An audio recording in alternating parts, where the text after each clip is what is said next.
What if I told you the man selling cakes on a street corner was secretly holding a $1 billion lottery ticket in his pocket?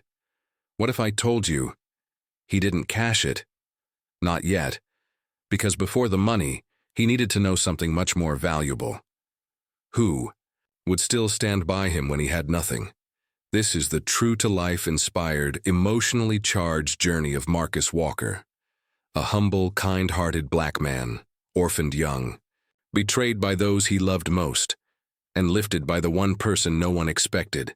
In this powerful cinematic story, you'll witness the beauty of loyalty, the brutality of truth, and the transformation of pain into purpose. Stay to the end, because by the time you hear the last word, you won't just remember Marcus's name, you'll question your own. Welcome to the story of the billion-dollar test. It was a rainy Tuesday morning when I first noticed him, standing alone beneath the flickering neon sign of the bakery, his silhouette blurred by the downpour. Clutching a tattered umbrella, he offered a warm smile to every passerby, despite the cold that seeped through his worn-out shoes. In a neighborhood where dreams often faded with the setting sun, his presence was a beacon of unwavering hope. They called him Marcus, the cake vendor. But to many, he was more than that, a silent guardian of kindness in our forgotten corner of the city. Every morning, without fail, Marcus would set up his modest stall at the intersection of 5th and Main. The aroma of freshly baked goods wafted through the air, drawing in children with eager eyes and adults seeking a brief respite from their daily struggles. His cakes weren't just desserts, they were symbols of comfort, each slice telling a story of resilience and love. Behind the counter, Marcus wore a smile that masked the weight of his past. Orphaned at a young age, he had learned to navigate life's challenges with grace and determination. The community knew little of his hardships, only witnessing the generosity he extended to all. He'd often give away pastries to those who couldn't afford them, insisting that everyone deserved a sweet moment in their day. Children adored him, not just for the treats but for the stories he shared. Tales of hope, adventure, and the importance of kindness. Elders found solace in his presence, often stopping by for a chat, reminiscing about days gone by. Even the busiest commuters would pause, if only briefly, to exchange pleasantries with the ever-cheerful vendor. Yet, amidst the bustling interactions, few noticed the flicker of longing in Marcus's eyes. He dreamed of a life beyond the confines of his stall, a life where he could explore the world, share his creations with a broader audience, and perhaps find someone to share his journey. His heart held a special place for Lila, a spirited dancer who worked at the nearby nightclub. Their paths crossed during her morning walks home, and over time, their casual greetings blossomed into deep conversations. Lila was captivated by Marcus's authenticity, while he admired her passion and zest for life. They'd often sit together, during his breaks, sharing dreams and laughter, finding comfort in each other's company. Despite their contrasting worlds, their bond grew stronger, rooted in mutual respect and understanding. However, Marcus often wondered if love alone was enough to bridge the gap between their realities. He feared that his humble existence might not be sufficient to offer Lila the life she deserved. These thoughts lingered in his mind, even as he continued to pour his heart into every cake he baked. One evening, as the sun dipped below the horizon, casting golden hues across the city, Marcus closed his stall and sat on the curb, gazing at the world around him. He pondered the paths he'd taken, the choices he'd made, and the dreams that still danced on the edge of his consciousness. In that moment of reflection, he felt a surge of determination. He resolved to chase his aspirations, to seek opportunities beyond his current circumstances, and to believe in the possibility of a brighter future. Little did he know, fate had already set the wheels in motion, preparing to challenge his perceptions and redefine his destiny. The days that followed would test his resilience, unveil hidden truths, and ultimately illuminate the strength of the human spirit. But for now, Marcus sat in the quiet embrace of the evening, unaware of the transformative journey that awaited him. And so, in the heart of the city, amidst the rhythm of daily life, the story of Marcus, the humble cake vendor with dreams as rich as his confections, began to unfold. Every night when the city's lights blinked awake and the streets shimmered under neon glows, Lila came alive. She moved like music, graceful, effortless, magnetic. On stage, she wasn't just a dancer. She was a story in motion, a storm of passion and poise. Men watched her with longing. Women admired her strength. But Marcus, he saw her heart, tucked carefully behind that dazzling smile. Lila worked at Velvet Ember, a nightclub nestled between forgotten warehouses and high-rise dreams. The place pulsed with laughter, clinking glasses, and the bass thump of late-night beats. It was a world of illusion, of glamour stitched over exhaustion, and in that world Lila reigned like a queen. But when the spotlight dimmed and the music faded, she was just Lila, a girl with tired feet, smudged eyeliner, and silent battles nobody saw. Each morning as the city yawned back to life, Lila walked past Marcus's cake stall, her heels dangling from one hand, her soul somewhere between last night's applause and today's reality. At first, their exchanges were simple, a nod, a smile, a polite, "Good morning." But over time, the silence between them filled with something warmer. Marcus would save her favorite slice, strawberry shortcake with extra cream. She'd sit on the crate beside his stall, her hair damp with morning dew, her eyes soft with fatigue.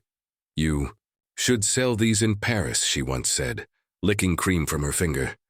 He laughed, wiping flour from his apron. "Only if you come with me." And just like that, for a moment, the world outside faded. In that sliver of time, they built a universe only they understood. Marcus admired her resilience. She worked grueling shifts, supported her younger siblings, and dreamed of opening a dance studio for underprivileged kids. He knew the world judged her for the life she led, but he saw the fire beneath the feathers. He saw the courage in every step she danced. And Lila? She saw in Marcus what the world too often overlooked, a man of quiet strength, of unwavering kindness, of dreams stitched together with dough and late-night prayers. Their connection wasn't loud, it was subtle, delicate, like the first brush of sunrise. But it was real. Sometimes she'd bring him coffee. Other times he'd walk her halfway home. They talked about everything, childhood memories, the books they loved, the scars they carried. Lila confessed she hated mirrors. They reminded her of things she couldn't change. Marcus told her mirrors weren't made to reflect truth. "Truth lives in how we treat people," he said. That line stayed with her, like a lyric she couldn't stop humming. One afternoon, as they sat in the shade of his stall, Lila grew quiet. She traced the rim of her coffee cup and asked, "Do you think people like us ever get happy endings?" Marcus looked at her, really looked at her. He didn't have an answer. Not then. But he wanted to find out. There were moments, brief, stolen, from the chaos of their lives, where Marcus imagined a different world, a home where laughter echoed, where he baked while she danced, where they weren't defined by their struggle but by their love. But dreams like that felt too fragile, too bright to hold. Still, he tucked them away, between the pages of hope. The neighborhood noticed their bond. Some cheered it, others whispered, "Why her? Why him?" But neither Lila nor Marcus cared. They found solace in each other. In a city that barely noticed their existence, they saw each other clearly. And yet, doubt crept in. Marcus wondered if Lila could ever truly be happy with someone like him. He had nothing. No fortune, no pedigree, just flower-dusted dreams. Lila, on the other hand, had beauty, ambition, and a future that begged for more. He feared she'd eventually outgrow him, that she'd chase a brighter spotlight, leaving him in the shadows. But each morning she returned, and each time she sat beside him, Marcus allowed himself to believe. Believe in the impossible. Believe that maybe, just maybe, love could bloom in places people forgot to look. What neither of them knew was that the universe was listening, and soon it would respond in the loudest, most unexpected way. a twist of fate that would shake their world, test their connection, and reveal who was truly standing beside them. When the lights went out, it started like any other morning. The sun stretched lazily over the skyline, and the city stirred to life. Marcus was already up, hands deep in flour, humming quietly as he kneaded dough. The bakery stall stood in its usual corner, modest and warm, waiting for familiar faces. But that day, something felt different. He couldn't explain it, a flutter in his chest, a whisper in the air, as if the universe was leaning in, waiting to say something. Tucked inside his wallet, folded with care, was a single lottery ticket. He'd bought it on a whim, not out of desperation, just curiosity. It had become a ritual, once a week. Same numbers, never expecting anything, just enough hope to brighten a Wednesday. After serving his first few customers, Marcus sat on his crate, wiped his hands on his apron, and pulled out the ticket. The results were on a crumpled flyer handed to him by a regular, old Mr. Jenkins, who swore by his lucky penny. Marcus unfolded the flyer, glanced at the numbers, then stared and stared again. His heart skipped. He stood up, read them one more time, then once more. The numbers matched, every single one. He looked up at the sky, then back at the paper, then back at the ticket. His hands trembled. He could barely breathe.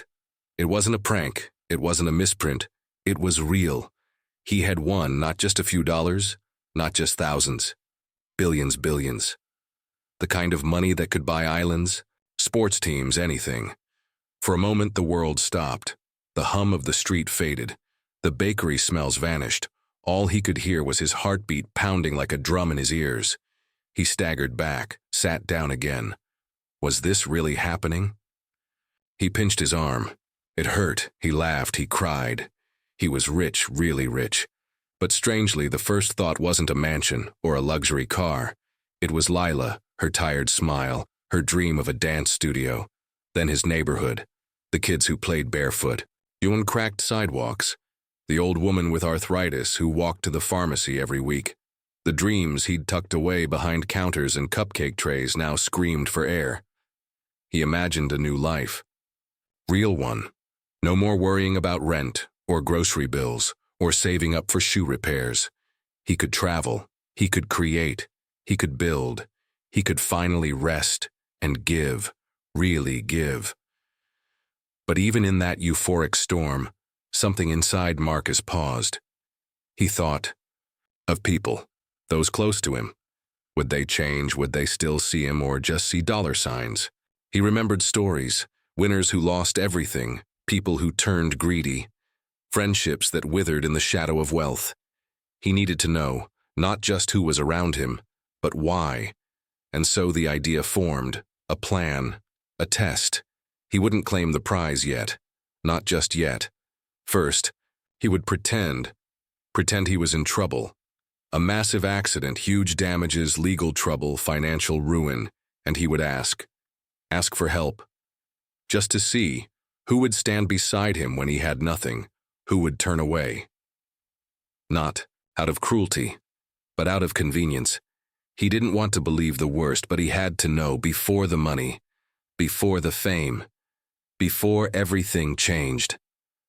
Marcus looked at the ticket one last time, then folded it neatly, slipped it back into his wallet and got up. He had a story to write, not just of luck, but of truth. A truth that would show him everything, what mattered, and who never did. The plan wasn't perfect, but it didn't need to be. It just had to feel real, believable enough to make people choose, help, or walk away. That was all Marcus wanted. Truth. So he staged it. A car accident, not too dramatic but serious, enough to make headlines in a local paper, enough to suggest he was at fault, that someone had been badly hurt, that there were damages, medical bills, lawsuits. It painted a messy picture.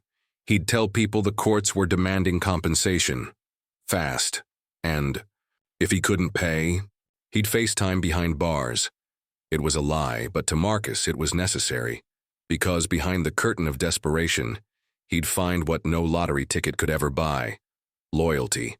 The first call he made was to Jerome, a childhood friend. They used to share lunch in elementary school, played on the same soccer team. Graduated together. Marcus explained the accident, laid it out plain. "I need help, bro," he said. "Anything you can lend me, I'll pay it back." Jerome was quiet for a second, then came the sigh. "I wish I could, man. But things are tight. I got my own stuff. Car payments, baby on the way." Marcus nodded, though Jerome couldn't see him. "I get it," he said softly. Then Jerome added, "Maybe try someone else." That phrase would haunt Marcus, because he'd hear it again and again. He tried Linda, his old boss from the bakery. She once said Marcus was like a son. Now, she offered a prayer, but no help. He called Darnell, his cousin. They once shared a bedroom growing up. Darnell now worked in finance. Drove. New BMW. "Dude, I can't get caught up in that," he said. "What if it backfires? Sorry, fam." Click. Marcus stared at his phone. Each rejection chipped away at something deep inside. Next, he tried people from church, the same people who hugged him every Sunday, people who once clapped when he sang in the choir. Now, they ghosted his messages. Left. Him on read. Some replied with vague emojis. Others just disappeared. His landlord, Mrs. Halbrook, was next. She was a stern woman, lived upstairs, rarely smiled, once said she didn't trust his type. But her daughter? Her daughter was different. Still, Marcus tried. He explained everything. She didn't interrupt, just listened. Then said, "You should have thought of that before driving recklessly," and shut the door. No sympathy, no hesitation. Even Lila, Lila didn't pass the test. At first she seemed shocked, asked a few questions. "How bad is it? What do you need?" But when he mentioned the amount, just 10,000, her tone changed. "That's a lot. Marcus, I can't get you involved in something this serious. It's not that I don't care, I can't." Then came the silence, the text the next morning. "I think we need space." And that was it. The woman he'd dreamed about marrying. Gone. Like mist in sunlight. The last thread Marcus held onto snapped. He didn't eat that day, or the next. He just sat, phone in hand, eyes red, heart empty. Not because he lost money, he had billions, he could buy skyscrapers. But what he couldn't buy? Trust. What he couldn't fix? The silence from people who once said, "I got you." He walked through his neighborhood like a ghost, same streets, same corners. But it all felt different. The faces smiled, but the warmth was gone. Or maybe it had never been real. Maybe he just hadn't noticed. Maybe hope had blinded him. Marcus walked until the sky opened up. Rain poured down. And still, he walked. No umbrella, no direction, just pain. He collapsed onto a bench outside the pharmacy. Soaked, shivering, broken. And for the first time in years, Marcus cried. Not quiet tears, but heavy sobs.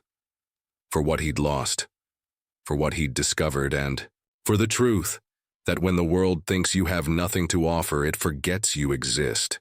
The rain didn't let up. It washed over the streets like a cold confession. Every drop that hit Marcus's skin reminded him, "You're alone now." He sat hunched on that bench, arms wrapped around his soaked hoodie, lips trembling. The world around him blurred into gray. Cars passed, people hurried by with umbrellas and hoods. No one stopped. No one asked. Just one man in the rain. Forgotten. Discarded. And yet, that's when it happened. A soft voice, nearly drowned by the downpour. "Marcus?" He looked up, squinting through the water in his own grief. It was her. The landlord's daughter. Maya, 19. Delicate frame. One leg replaced by a prosthetic. But her spirit, unshakable. She stood there, rain dripping from her hoodie, eyes filled with concern. Without a word, she sat beside him. Didn't flinch from the cold, didn't complain, she just sat. And in that stillness, Something in Marcus cracked open. He didn't speak right away. Didn't need to. Because Maya, she already knew. "I heard what happened," she whispered. "Everyone's talking." He nodded. Couldn't meet her eyes. "I messed up," he mumbled. "Big time." She tilted her head. Or maybe they did. Silence. But not the kind that hurts. The kind that heals. She reached into her bag, pulled out a thermos. Hot chocolate. Steam drifted between them. He took it, hands shaking, sipped. It tasted like kindness. Then, the unexpected.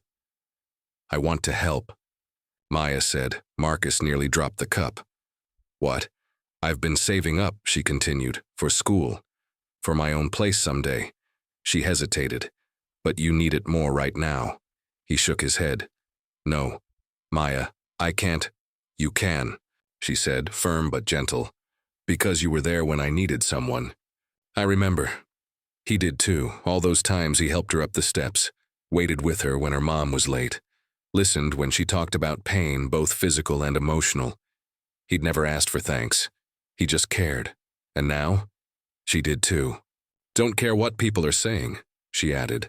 "I don't believe you're a bad person. I believe you're a good man going through a hard time."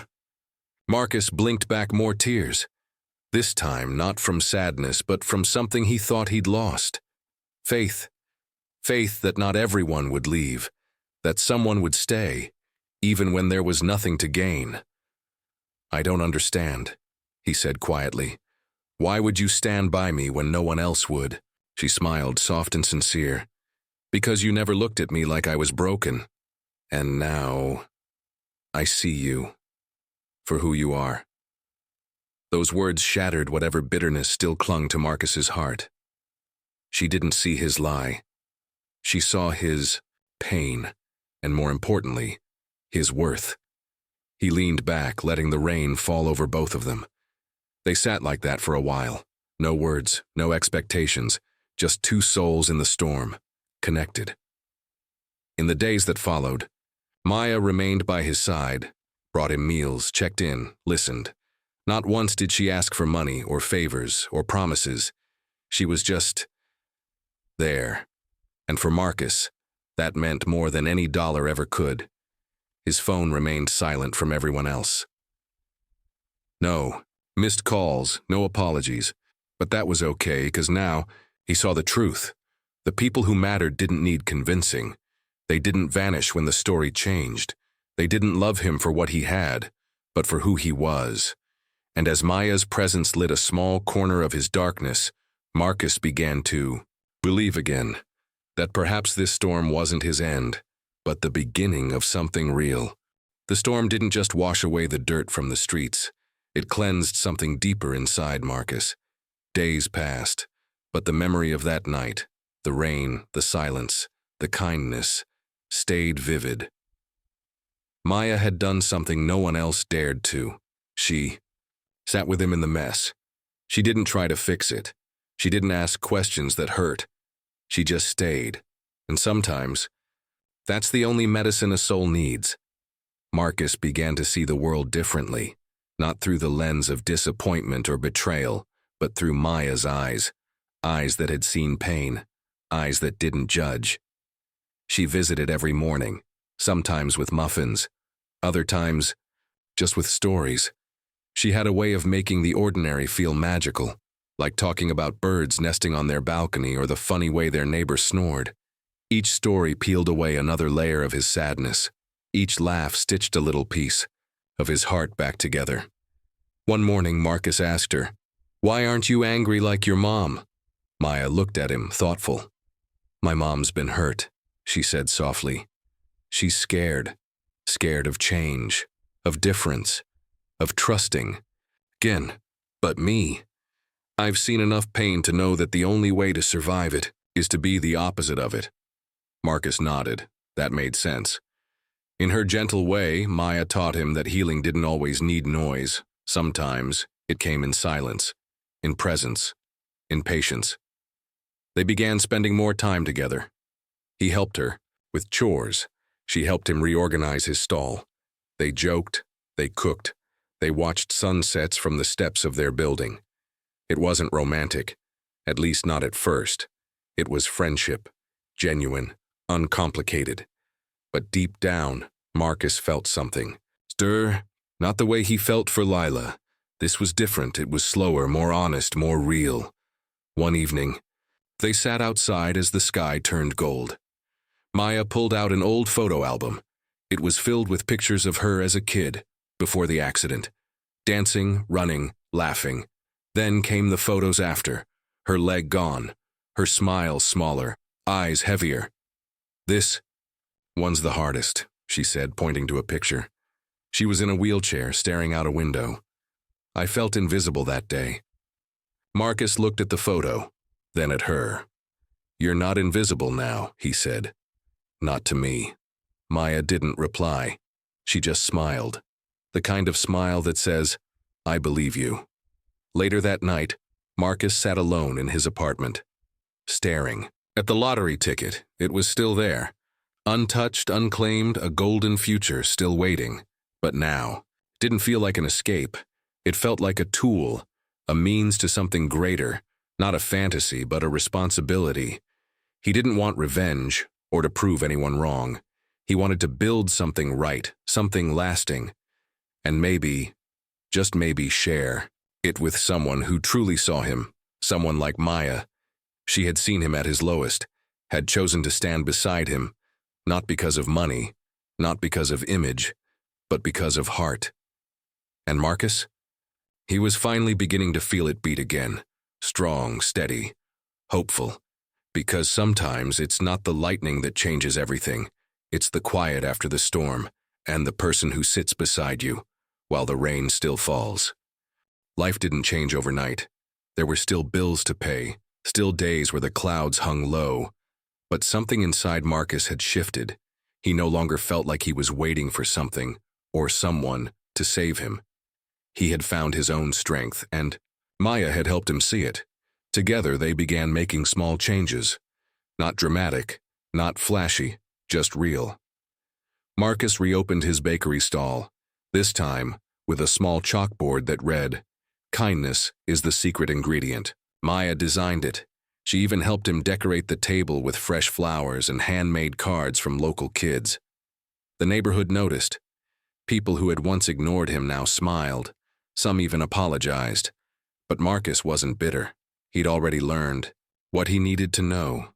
He served everyone with the same warmth, but now he served himself a little grace too. Each morning, Maya joined him before her classes. She'd sit with a book, sipping her tea, her crutches resting nearby. They didn't need to say much. Their silence was full of understanding. One afternoon, Marcus said, "I want to do more." Maya looked up. "For the bakery?" He shook his head. "For people. I've been given this crazy gift, and I almost let it make me bitter." She nodded. "So let's use it." And that's how the idea began. They started small, free cupcakes every Friday for kids in the neighborhood. Then free baking lessons on weekends. Parents brought their children. Elders showed up with their grandkids. It became more than a stall. It became a community, a place where no one asked what you had, only who you were. Word spread. Local newspapers picked up the story. Former cake vendor sparks kindness revolution in the city. It wasn't about the lottery anymore. It was about what Marcus did with the truth he'd uncovered, and what he chose to build instead. One evening, Maya and Marcus walked through the neighborhood. They passed murals painted by local teens. Past kids sharing muffins under streetlights. They stopped by the park bench, that bench, the one where he once cried in the rain. He looked at it, then at her. "You know," he said softly, "I think this might be what healing feels like." Maya smiled. "I think it looks good on you." The moon rose behind them, casting a silver glow over the sidewalk. He turned to her. "Do you ever miss dancing?" She paused. "Every day. But I dance in other ways now." He raised an eyebrow. "Other ways?" She tapped her heart. "With people. In how I show up, in how I help, in how I care." Marcus nodded. That made perfect sense. Later that week, they hosted their first community dinner. Long tables, string lights, music from local artists. Marcus cooked. Maya organized. The whole block showed up. People laughed, shared stories, some even cried. And for the first time in a long time, the neighborhood felt alive, not just busy, alive. After everyone left, Marcus stood beside Maya, watching the lights flicker. He took a deep breath. "I'm ready." She looked at him. "For what?" He pulled out the lottery ticket, the same one he'd carried through storms and silence. "I'm ready to claim it." Maya blinked. "You still haven't?" He shook his head. "I needed to know what really mattered first." She reached out and took his hand. "You do." And in that moment, Marcus realized something powerful. Wealth wasn't the answer. Connection was, and now, with a heart rebuilt from broken pieces, and a foundation laid with truth and trust, he was ready to rise. The lottery office smelled like polished wood and freshly printed dreams. Marcus stood at the front desk, the winning ticket in his hand. The clerk, a woman with tired eyes and a warm smile, scanned it twice, then looked up. "Sir," she said, voice trembling with surprise, This is the real thing." He nodded quietly, as if it was just another errand, as if this wasn't the moment that would change everything. The confirmation came quickly. Papers signed, security briefings whispered, a check that made his heart beat faster, even though he'd already prepared himself. Marcus Walker, billionaire. But the truth, the moment didn't feel like triumph, it felt like closure. He walked out, the world looking exactly the same. Only now, he saw it clearer. He didn't go straight home. Instead, he went back to the bakery stall, where it all began. He set the check on the counter, not to flaunt, just to feel the weight of it. Maya arrived a few minutes later, saw it, didn't gasp, didn't scream, just smiled and said, "So, what's the plan?" And that's when Marcus knew. He'd chosen the right person to stand beside him. They spent the next few weeks mapping it out, not shopping for yachts, not hunting for mansions, but designing purpose. They launched a foundation. The Kind Rise Project. Its mission? Support small business owners. Provide scholarships for underprivileged youth. Fund disability-friendly housing. The first donation? Check to rebuild the old community center. The same one that had closed when Marcus was 12. Now it would be filled with life, classes, workshops, laughter. He announced the win publicly, but only after the programs were already in motion. No press conference, just a video on his bakery's Instagram. Him standing in front of his stall, smiling, saying, "Thank you." The reaction? Mixed. Some people cried, some apologized, others stayed silent. He didn't blame them. Truth is hard to face, especially when it reflects something we wish we hadn't done. But he didn't focus on that. He focused on those who showed up, like the little boy who brought him a drawing of a cake that said, "Thank you, Mr. Marcus." Or the elderly man who whispered, "You reminded me good people still exist." The city began to change around him, not because of the money, but because of the message, that you can rise without leaving others behind. That wealth isn't just what's in your pocket, it's how you spend your heart. One day Lila showed up, not at the stall, but at the new community center. She looked different, not worse, just quieter. She walked up to him, eyes searching. "I saw the video," she said. "I didn't know." Marcus nodded. "I know." She hesitated. "I was scared." "So was I," he replied. There was a pause, then she asked, "Do you hate me?" "No," he said gently. "I'm just not the same man anymore." She nodded. Tears welled in her eyes. "I hope he's happy." "He is," he said. She left. No drama, just a page turned. That night Marcus sat on the bakery steps with Maya, watching the sun melt behind rooftops. He handed her a cupcake, the same strawberry shortcake she loved. She took a bite and laughed. Still perfect. "Like us," he joked. She rolled her eyes but smiled, and in that quiet Marcus felt it. Peace. He didn't need to prove anything anymore. He had done the impossible, turned pain into purpose, and found in the rubble of rejection a love stronger than gold. Because in the end, the greatest prize wasn't the money. It was knowing who would walk with you when the world stopped clapping. The city woke up the same way it always had. Car horns, coffee brewing, footsteps on cracked sidewalks. But for Marcus, everything felt new. Not because the streets had changed, but because he had. Gone was the man waiting in silence. Gone was the boy, hoping to be seen. He'd stepped out of the shadows and into something real, something bright. He didn't move to a mansion, didn't buy a private jet. He stayed, right there, in the same neighborhood that had once overlooked him. Only now. He owned the building that housed his bakery, renovated it, built ramps for wheelchairs, hired staff who'd been turned down elsewhere, single moms, ex-cons, people like him, who just needed a shot. His business flourished, not because of the money, but because of the meaning. Customers didn't just come for pastries. They came for connection, for stories, for hope. Every Friday, Maya hosted Dance Your Truth, a free movement class for anyone who wanted to feel alive again. No mirrors, no judgment, just music and grace. People came, broken in ways you couldn't always see, but they left lighter, freer, full. Marcus often watched from the doorway, coffee in hand, heart full. She moved differently now, not like before the accident, but with more purpose, more soul. One afternoon they walked through a park. A little girl with crutches ran toward them, stopped, smiled. "Miss Maya, I'm dancing like you now." Maya knelt, hugged her. Marcus watched, eyes shining. This was the dream. Not just living well, but helping others live better. Later that week they held a Give Back Gala. No suits, no velvet ropes, just music under string lights. And everyone was invited. They raised enough to build a new library, stocked it with books from every genre, and a special corner called Marcus's Picks. Books that had helped him believe in more. As the community grew stronger, so did Marcus's voice.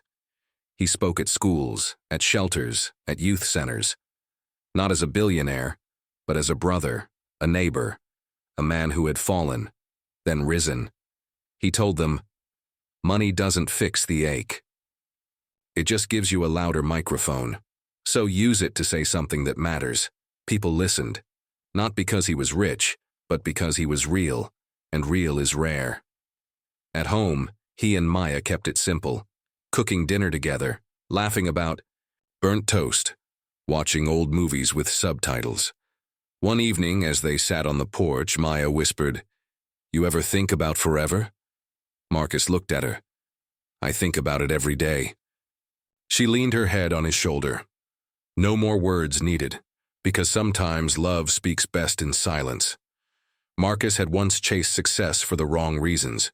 To be seen, to be wanted, to feel enough. Now, he didn't need to chase anything. He had built it, brick by brick, smile by smile, a life rooted in truth, in purpose, in people.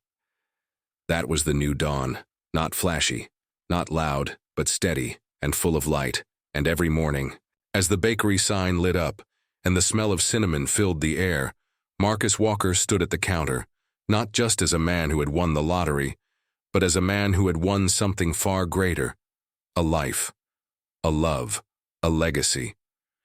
Years passed, not quickly, not slowly, just as time always does, quietly and without apology. Marcus stood in front of the bakery. Same corner, same awning, but everything else changed. Not in the flashy sense, but in the soul-deep way that only truth can bring. He watched a little boy wipe chocolate frosting from his nose, laughing with his dad. He smiled, because he knew that laughter came from something he built, not with money, but with meaning. People still came from all over the city. Some for the cake, some for the story, some just to say thank you, because Marcus had become more than a baker. He had become a mirror, reflecting back what people needed to see in themselves: strength, hope, redemption. Maya walked out from the kitchen, apron dusted in flour, cheeks glowing. She caught his gaze, smiled. He still loved her like it was day one, maybe even more, because now their love had history, scars, healing growth. She kissed his cheek and handed him a letter. Another one, from someone he used to know. They came often now. Apologies, regrets, some sincere, some too late. He didn't read them all, not out of anger, but peace, because forgiveness had found him already, long before the ink touched paper. He stepped inside, hung his apron, looked at the wall near the register. There, framed in gold, was the lottery ticket, untouched, unfolded, preserved, a symbol not of wealth but of wisdom. Beside it was a photo, Maya and Marcus, covered in flour, laughing like kids. And under it, a quote he had written himself: "Love doesn't ask what you have, it asks who you are when everything's gone." He believed that, with every fiber of his being. Across the city, the Kind Rise project had opened 5 new centers, all self-sustaining, all run by locals. He never slapped his name on the buildings because it was never about fame. It was about impact. Quiet ripples that reached further than headlines ever could. And maybe, just maybe, inspired someone else to rise. He often spoke at events now, not because he liked the spotlight, but because he remembered the silence, the kind that wraps around a person when no one shows up. He made sure his voice showed up for those who couldn't speak yet. Kids asked him how he stayed humble. He always smiled.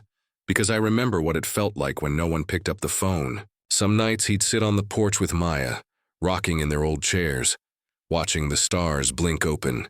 They'd hold hands, talk about everything, or nothing at all. And that's how he knew he had made it. Not because of the zeros in his bank account, but because he had someone to sit in the dark with, someone who had loved him when the lights were off. That's the kind of success no one can steal.